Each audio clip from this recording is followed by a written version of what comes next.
هو في غزو دبان، في حاجة غريبة اليومين دول، الدبان كتير جدا جدا جدا، مش عارفة بيخش منين. يعني لا باب ولا شباك مفتوحين وبرضه الاقي الشقة فيها دبان. طب هنعمل ايه؟ ده فاضل شوية تركاية كده ويقول لنا اتفضلوا انتوا بره، انا هقعد انا بقى، انا هترست انا في البيت واعيش في البيت. في حل للموضوع ده من غير مبيدات؟ اكيد ان شاء الله في حل. انا واحده عندي حساسيه صدر، فما بستحملش اي مبيدات، وفي نفس الوقت ما بتحملش الدبان. يعني ده رزل يا جماعه، الدبان ده رزل. فتعالوا اقول لكم هنعمل ايه النهارده بكل بساطه، وهنخلص على الدبان تماما تماما. مش هنخلص عليه، احنا مش هنخليه يهوب جوه البيت.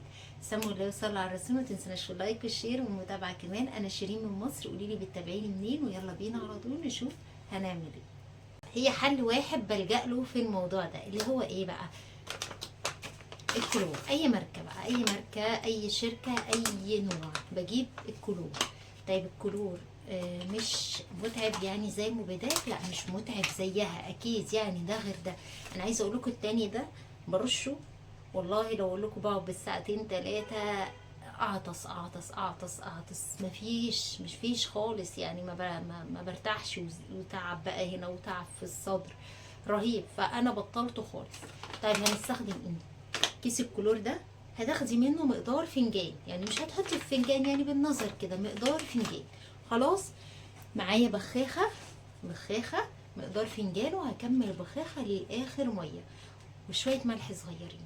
وبخبخي بقى ايه، بعيد عن المفروشات، الله يجازيكي خير، عشان ما تروحش لونها وتدعى عليا، بعيد عن المفروشات خالص. هتبخبخي يعني في الارض على جنب، عند ابواب البلكونات، بيبان الشقه، هو باب شقه واحد، عند الشبابيك وهكذا. خلاص هتلاقيه اختفى. انا عندي دبانه عماله تلف حواليا هنا اهي، انا شايفاها، مش عارفه انتوا شايفينها ولا لا. فتعالوا نعمل الخلطه بقى مع بعض.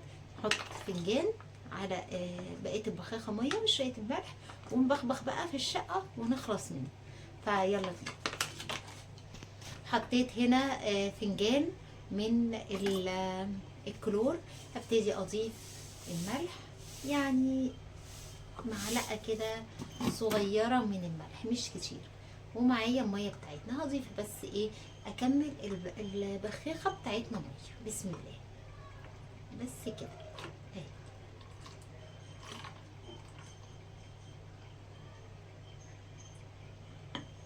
هكملها ميه وارجع له. بس كده هبتدي بقى في البخاخه، وخلاص انا شرحت لكم الوصفه هتعملي بيها ايه.